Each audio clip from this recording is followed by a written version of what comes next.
Bridget, we've been having a dialogue, a writer's dialogue, for a couple of years now, I think, about wild words, and I've seen it evolve to some extent over that period. Where are you with it now, and what does it mean to you? So Wild Words is a psychological and nature-based approach to learning creative writing. And it's about refinding our instinctual writer. It's about moving into creative flow from creative block and making that move. And we run online courses and real-world courses to enable writers to make that shift. We help writers to practice the skills for moving into a place of more instinctual writing. And we also put together a systematic program for them to help them to do that. And when they complete the Wild Words training, they can join the Society for Writers in the Wild, which has a community for discussion and support. As a writer, I'm fascinated by words, of course, and one of the words that is fundamental to what you're doing is the word wild. Why have you chosen that word? Originally I was a screenwriter, and like most writers I used to write inside, so I was based in a room where the walls were flat and white and the temperature was controlled, there was no moving air, so everything about my environment was controlled and lacking in movement and lacking in variety in some way. There were no smells, there were no tastes, and I always had a yearning to go out into nature and be part of the variety of textures and colours and smells that existed there.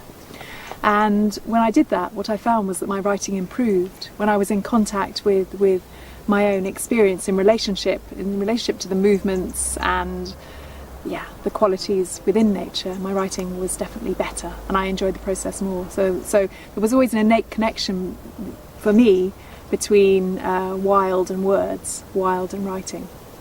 And actually, there's a quote I might like to bring in here.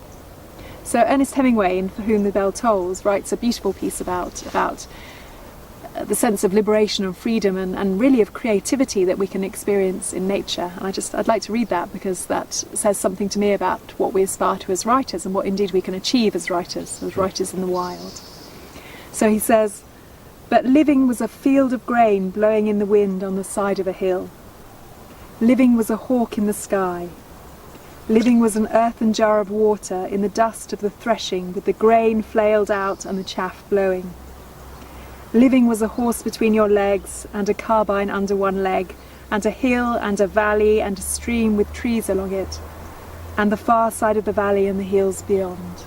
Beautiful. It's wonderful, isn't it, for that sense of kind of expansiveness that we're trying to encourage to come into our writing. For some people, of course, the word wild can have other connotations, being a bit mad, being a bit crazy, being out of control.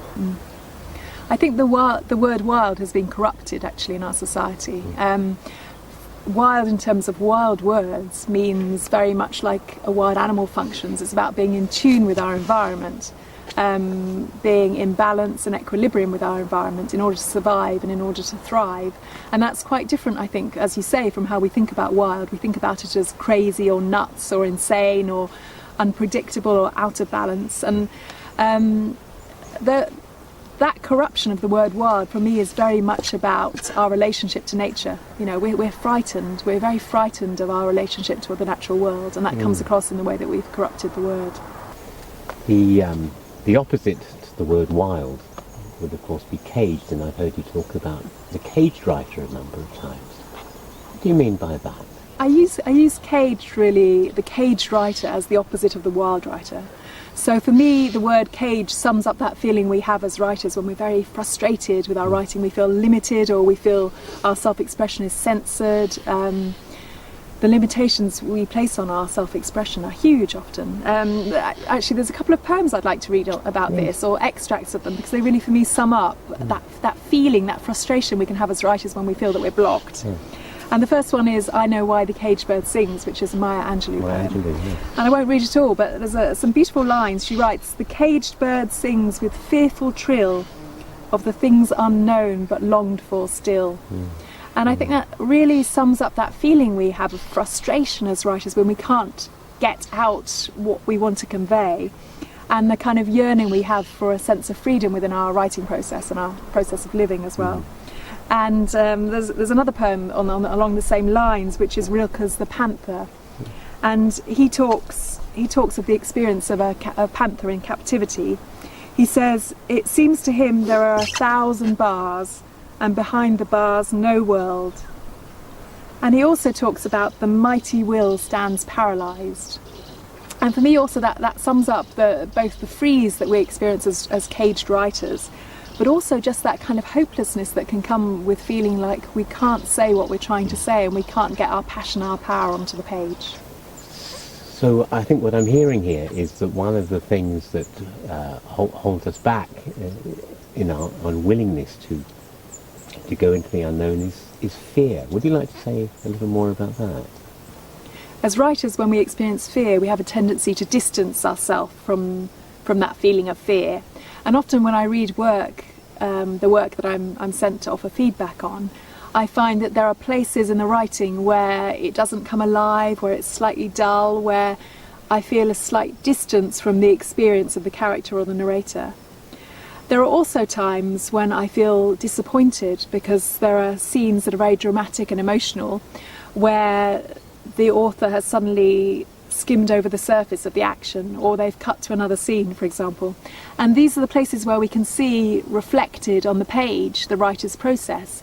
These are the places where the evidence is that the writer at that point was scared of something and they were finding it difficult to get into contact with the emotions in question. So much of being a good writer, being a writer who can imbue your words with power and passion and vividness, so much of that is about our ability to stand steady in the face of our fears. And that's really the process of becoming a writer in the wild. So what I think I'm hearing you, if I understand you correctly, is that the role of the instincts and the intuition is most necessary and strongest in the early drafts. Where does that leave the rational mind? I talk a lot in Wild Words about freeing the instinctual writer, getting back in touch with the instinctual writer, with the intuitive, with the spontaneous, with the natural storyteller. And sometimes people take that to mean that we should jettison our thinking mind completely, but that's absolutely not the case. The thinking mind is also a wonderful tool for us to thrive, for us to survive, for us to live the kind of full experience of our lives, and the rational mind is a great help to bring skillful writing onto the page. But the key is that we need to retrain the thinking mind a little bit. Sometimes as writers, when we get caught up in fears, we get into very repetitive loops of thinking, loops of trying to work out what to do and trying to solve problems, and that's not helpful for us. So the key with writing is to do the first draft of your piece in a way that really feels like it's in touch with your passion and your power and your gut instinct, and then to bring the thinking mind into the process a little bit later, and by using examples of great writing that you've read, just try and bring some precision to the ways in which you're affecting the reader in various ways. So the thinking mind is very helpful, but we have to retrain it a bit. We have to learn to use it in a more helpful way as writers. Because writing isn't something, writing, I should say language isn't something that we do instinctively. It's something we have to learn.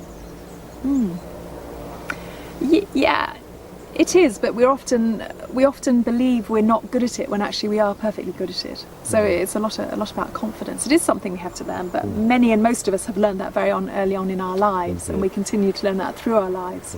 And there's always a stage at which it's great to bring some precision to the craft of writing, to read many other writers and to note how in later drafts of what we're writing we can bring in specific techniques to affect the reader in certain ways.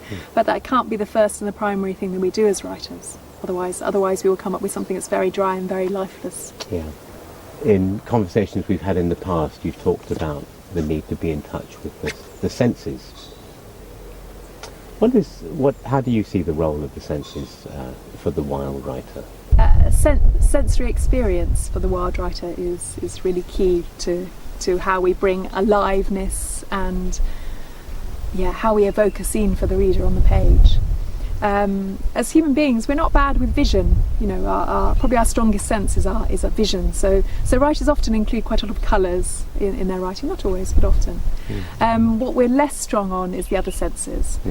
But if we can bring smell and taste and sound and textures, different textures of touch into our writing, then that immediately brings our writing to life and makes it vivid to the reader. So it's really key.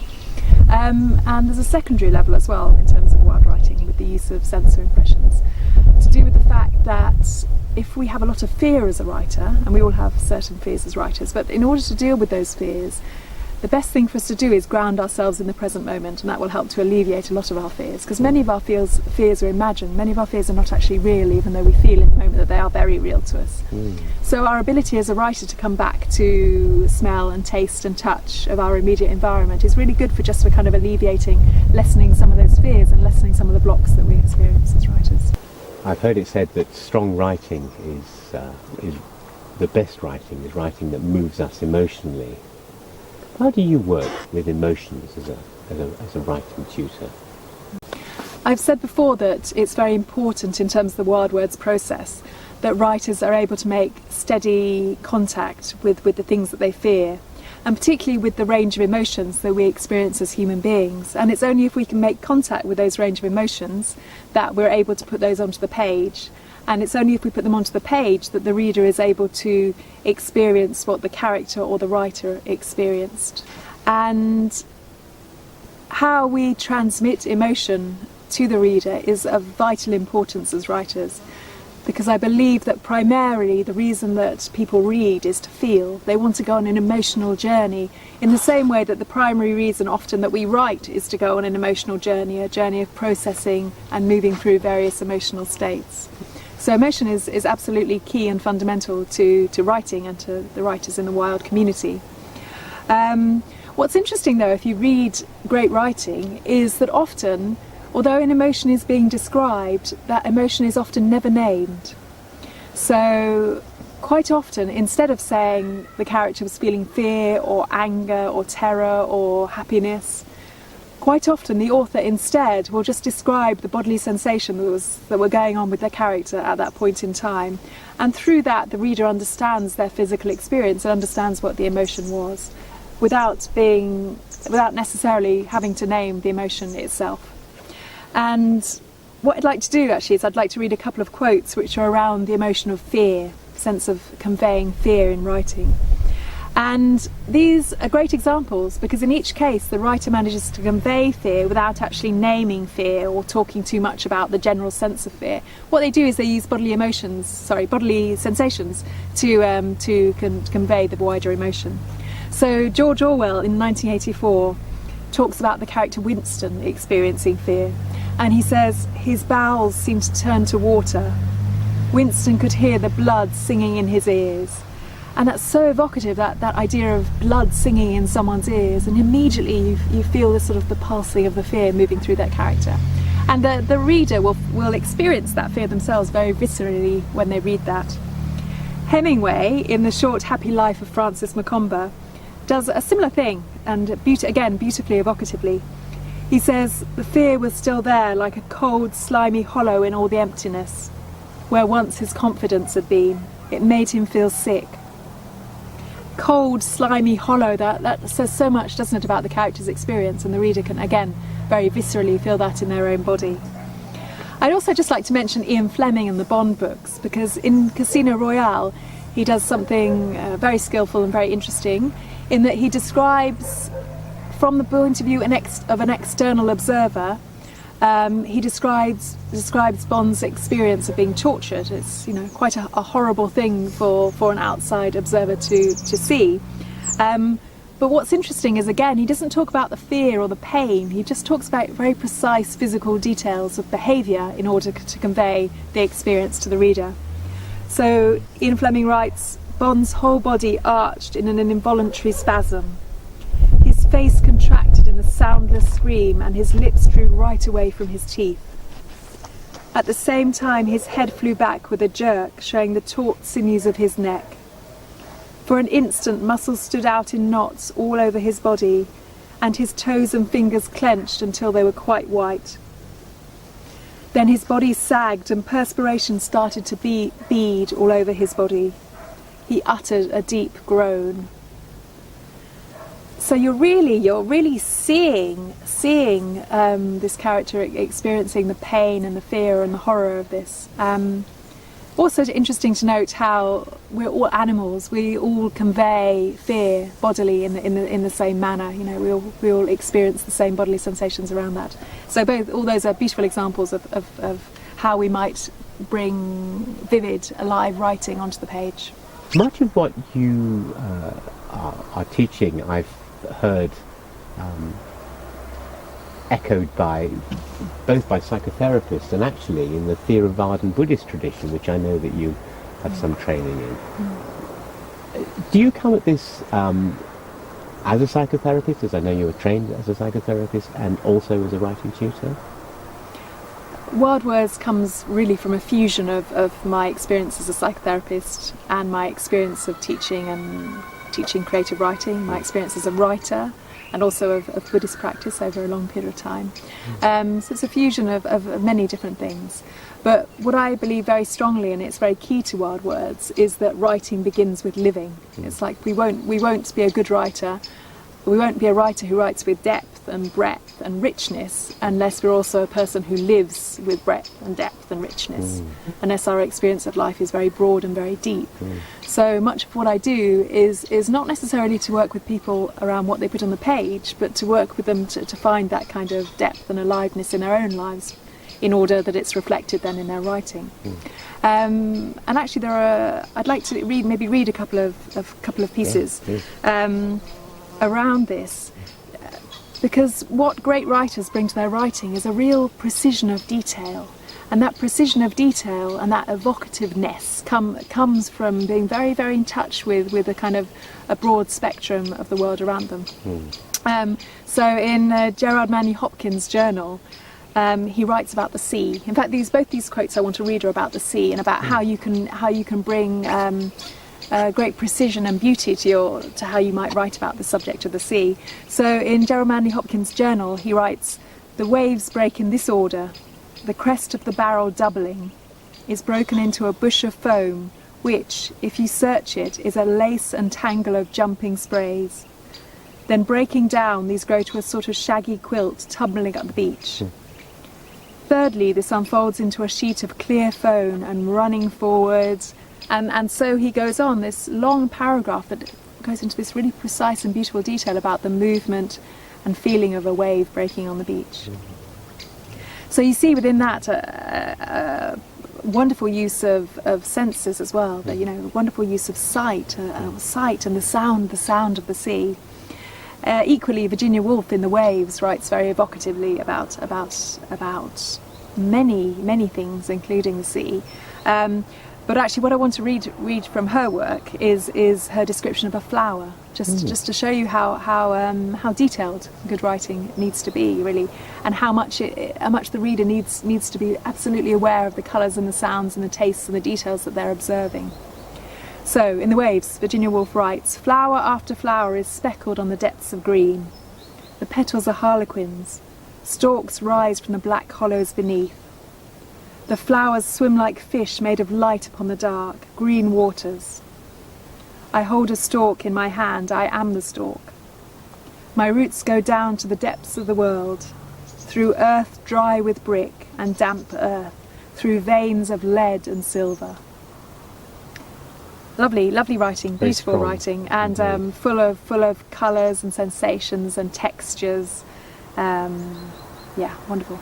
Bridget, what I'm hearing here is something I feel is of fundamental importance to any good writer, and yet, oddly enough, it's actually something I've not encountered a great deal on in writing courses and writing workshops, about the need to be alive to your own inner world and alive to the world around you.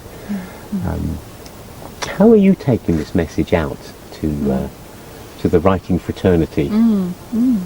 So at Wild Words we run a three-level training, and the end of that process is that you join the Society of Writers in the Wild and that support community for this approach to creative writing.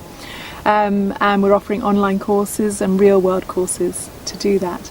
And it's very much about I'm supporting writers to be adventurers, to be heroes in their own journey to find their wild words. That's my job at Wild Words, and very much enjoying that process of doing that. And it seems to be reaching a lot of people, and we have a good following now. So yeah, onwards and upwards. Indeed. So the writer, as well as writing about the hero's journey, is very much involved on his own hero's journey. Absolutely. The writer at Wild Words is an example, a model for anything else they may write. Yeah. So every writer that comes to Wild Words is a hero and an explorer in their own right as they take on the process to discover the story they need to tell to discover their wild words. Bridget Holding, founder of the Society for Writers in the Wild, thank you very much. Thank you, Noel.